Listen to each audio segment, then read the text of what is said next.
একটা বিষয় কি লক্ষ্য করেছেন? গত কয়েকদিন হলো ক্রীড়া প্রতিমন্ত্রী আমিনুল হক বেশ চুপচাপ হয়ে গেছেন।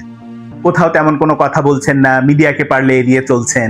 এটা কি শুধুই ব্যস্ততা নাকি এর পেছনে অন্য কোনো কারণ আছে? সেটা নিয়ে একটু বলার চেষ্টা করব, আশা করি শুনবেন। শুরুতেই আমি আমিনুল হকের মুখ থেকে একটা কথা শোনার জন্য গত কয়েকদিন হলো অধীর আগ্রহে অপেক্ষা করছি। সেটা কি জানেন? সেটা হচ্ছে তিনি মন্ত্রী হওয়ার পরে বা মন্ত্রী হওয়ার অনেক আগে থেকে একটা ডায়লগ খুব দিতেন, খুব বলতেন কথাটা যে কোনো প্রোগ্রামে। সেটা হচ্ছে যে আমরা খেলাধুলাকে রাজনীতির সাথে মেশাবো না, এটাকে আলাদা করে রাখবো। আমি দলীয়করণ করব না কোনো ফেডারেশনে বা এইরকম কথাবার্তা তিনি হর হামেশাই বলতেন। কিন্তু এই যে 7 এপ্রিল যখন ক্রিকেট বোর্ডের আমিনুল ইসলাম বুলবুলের কমিটি ভেঙে দেওয়া হলো, তারপরে যাদেরকে বসিয়েছে অ্যাডহক কমিটিতে, এরপরে আমিনুল হকের মুখ থেকে আসলে ওই কথাটা বা ওই ডায়লগটা আমি শুনতে চাই যে তিনি এখনো বিশ্বাস করেন কিনা যে দলীয়করণ করবেন না, রাজনীতি থেকে আলাদা রাখবেন। ব্যাপারটা কি এখনো তিনি তার অবস্থানে আছেন নাকি ওখান থেকে সরে এসেছেন? আমার ধারণা কিছুটা হলেও সরে এসেছেন, এবং এই কারণেই যাতে বলতে না হয় কথাটা, এই কারণে হয়তো মিডিয়াকে এড়িয়ে চলা বা মিডিয়াকে খানিকটা যাক কিছুটা সময়, হয়তো পরিস্থিতি আবার স্বাভাবিক হয়ে আসলে তখন দেখা যাবে। কিন্তু এই যে পরিস্থিতি আদৌ স্বাভাবিক হবে কিনা, এটাই একটা বড় দুশ্চিন্তার বিষয়। কারণ আমিনুল হক নিজেই এখন খানিকটা বেশ চাপের মধ্যে আছেন। চাপের মধ্যে কিভাবে আছেন এটা তিনি নিজেই টের পাচ্ছেন, সাধারণ মানুষ তো টের পাচ্ছেই।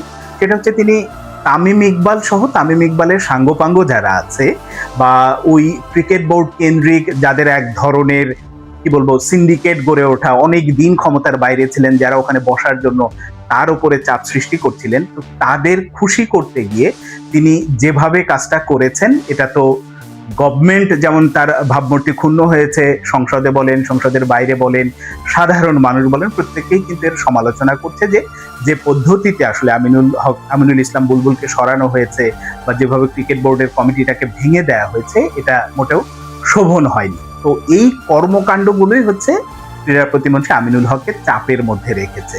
চাপ তিনি নিজের উপরে নিজেই নিয়ে নিয়েছেন। এর আগের একটা ইস্যু যখন আপনাদের নিশ্চয়ই মনে আছে যে জাইমা রহমানকে কেন্দ্র করে চেলসিতে খেলা না খেলা নিয়ে যে বক্তব্যটি দিয়েছিলেন, সেটা নিয়েও এক ধরনের সোশ্যাল মিডিয়াতে ব্যাপক ট্রল হয়েছে, ব্যাপক সমালোচনা হয়েছে।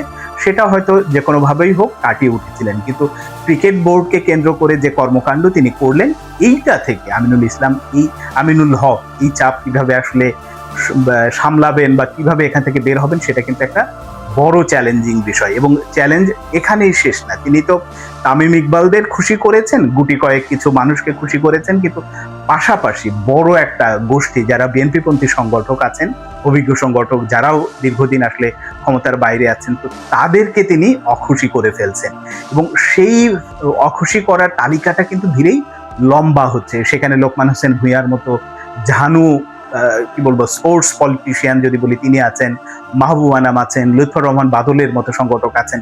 তো যারা দীর্ঘদিন বাংলাদেশের ক্রিকেট বলেন, ফুটবল বলেন, বিভিন্ন সেক্টরে অবদান রেখেছে, তাদেরকে অখুশি করে তিনি খুব যে স্বস্তিতে থাকবে, ব্যাপারটা কিন্তু আসলে তা না। কারণ যদি আগামী 3 মাস পরে নির্বাচন দেয়া হয় ক্রিকেট বোর্ডে, কাদেরকে কিভাবে তিনি ওখানে বসাবেন, কিভাবে 25 জন পরিচালক কি আসলে তামিম ইকবাল সভাপতি থাকবেন, না তার বিএনপির হাইকমান্ড থেকে অন্য কেউ এসে সেখানে বসবে? যতটুকু শোনা যাচ্ছে যে বরকতুল্লাহ বুলুকে নিয়ে সমস্ত প্ল্যান করা হচ্ছে এবং লোকমান হোসেন ভূঁইয়ারা সেই পরিকল্পনার দিকেই এগোচ্ছেন। একদিকে লোকমান হোসেন ভূঁইয়া, মাহবুব আনামদের মতো অভিজ্ঞ সংগঠক, আর একদিকে হচ্ছে আমিনুল হক নিজে। এবং এই যে দুটো পক্ষ হয়ে যাচ্ছে, এই পক্ষকে আসলে তিনি কিভাবে ম্যানেজ করবেন? মানে তামিম ইকবালকে কোনোভাবে হয়তো খুশি করেছেন, কিন্তু তাদেরকে অখুশি রাখলে তার ভবিষ্যৎ মন্ত্রিত্ব নিয়েই যে টানাপোড়েন শুরু হয়ে যেতে পারে, সেটা নিয়েও কিন্তু শঙ্কা আছে। কেন বলছি?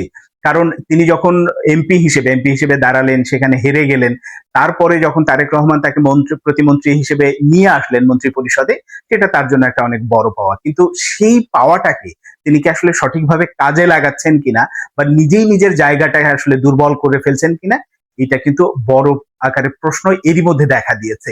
এই কারণে আমিনুল হক শুধুমাত্র গুটি কয়েক এরকম মানুষকে খুশি করতে গিয়ে নিজের অবস্থানটা আসলে নড়বড়ে করে ফেলছেন কিনা, সেটা হয়তো সময় বলে দেবে। কিন্তু আপাতত যে আমিনুল হক প্রচন্ড রকম চাপের মধ্যে আছেন এবং নিজে যেটা বিশ্বাস করতেন, নিজে যেটা বলতেন, সেই অবস্থানে তিনি এখন যে নেই, এটা তো তার কার্যক্রমেই প্রমাণ হয়েছে।